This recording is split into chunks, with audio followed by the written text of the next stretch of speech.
Indian Society for Cultural Cooperation and friendship Kayamkulam regional കമ്മിറ്റിയുടെ നേതൃത്വത്തിൽ ജവഹർലാൽ നെഹ്റു അനുസ്മരണവും റീജിയണൽ അസംബ്ലിയും സംഘടിപ്പിച്ചു.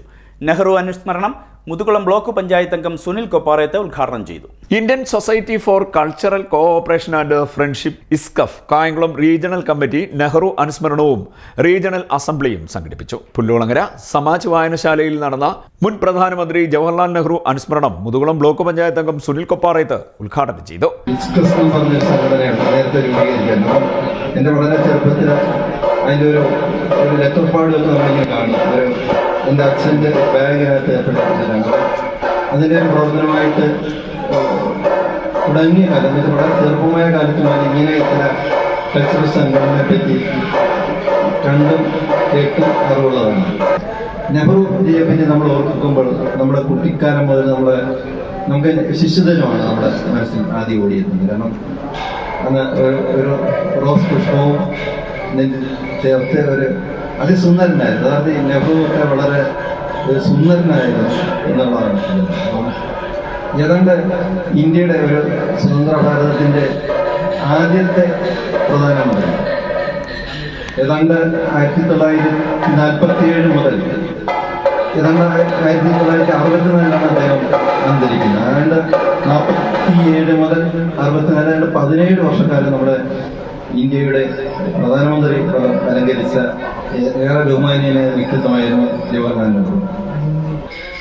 Indian Society for Cultural Cooperation and Friendship ISCUF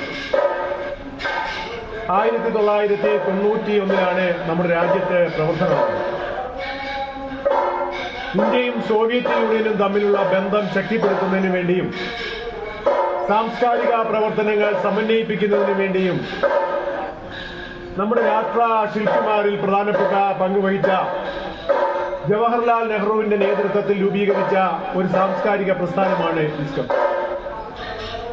ഇന്ത്യയെ പോലെയുള്ള മറ്റ് രാജ്യങ്ങൾ, Soviet Russia, China, Vietnam, European രാജ്യങ്ങൾ തുടങ്ങിയ രാജ്യങ്ങളിലെ ദുരിതമനുഭവിക്കുന്ന ജനങ്ങൾക്ക് ഒരു കൈത്താങ്ങായി മാറുക എന്ന ലക്ഷ്യമാണ് ഇസ്കഫിനുണ്ടായിരുന്നത്. അതിന്റെ പ്രവർത്തന ഫലമായിട്ടാണ് ഈ ഇസ്കഫ് നമ്മുടെ രാജ്യത്തെ പ്രവർത്തനം ആരംഭിച്ചത്. ഇസ്കഫ് എന്ന് പറയുന്നത് ഇതിലെ എഴുതി വെച്ചേക്കുന്ന ഒരു ഫ്രണ്ട്ഷിപ്പ്, സൗഹാർദ്ദ സംഘടനയാണ്. അതേപോലെ തന്നെ അതുപോലെ ജവഹർലാൽ നെഹ്റുവിന് ഇസ്കഫുമായിട്ട് ഒരു ബന്ധമുണ്ട്. ഇസ്കഫിന്റെ മുൻ സംഘടന ഇസ്കസ്, അതായത് റഷ്യയും ഇന്ത്യയും തമ്മിലുള്ള ഒരു സാഹോദര്യത്തിന്റെ ഭാഗമുണ്ട്. ഇസ്കസ് എന്ന് പറയുന്ന സംഘടനയുടെ ഉദ്ഘാടകനായിരുന്നു ബഹുമാനപ്പെട്ട ആധുനിക ഇന്ത്യയുടെ ശില്പിയായ ജവഹർലാൽ നെഹ്റു. അങ്ങനെ ഒരു ചരിത്രം കൂടി ഇസ്കഫിനുണ്ട്.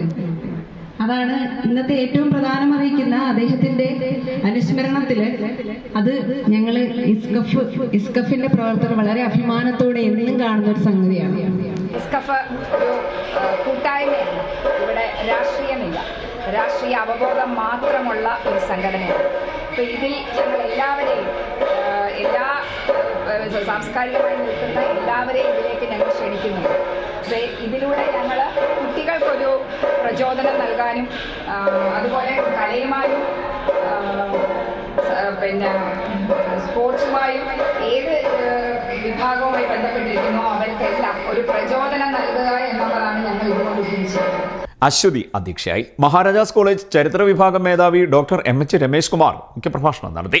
Advocate H Suni, Shibu ABS, Gopinath Vadakkethoppil, Suneer Kopparappura, Mubarak Baker, Hussain, Aikya junction Junaid എന്നിവർ സംസാരിച്ചു. റവന്യൂ ജില്ലാ കലോത്സവത്തിൽ 1ാം സ്ഥാനം കരസ്ഥമാക്കിയ വിദ്യാർത്ഥികൾക്ക് മൊമന്റോകൾ വിതരണം. പുതിയ റീജിയണൽ കമ്മിറ്റി ഭാരവാഹികളായി അശ്വതി പ്രസിഡന്റ്, വൈസ് പ്രസിഡന്റുമാരായി ഗോപിനാഥ് വടക്കേത്തോപ്പിൽ, മുബാറക് ബേക്കർ, വത്സല രത്നാകരൻ, സജിതകുമാരി എന്നിവരെയും സെക്രട്ടറിയായി അഡ്വക്കേറ്റ് H സുനിയെയും ആക്ടിംഗ് സെക്രട്ടറിയായി ഷിബു ABSനെയും ജോയിന്റ് സെക്രട്ടറിമാരായി അഡ്വക്കേറ്റ് കമൽ ഷാജഹാൻ, ഹുസൈൻ ഐക്യ ജംഗ്ഷൻ, ജുനൈദ് സലാം എന്നിവരെയും ട്രഷററായി സുനീർ കൊപ്രാപ്പരെയും തെരഞ്ഞെടുത്തു. CDNet news Kayamkulam.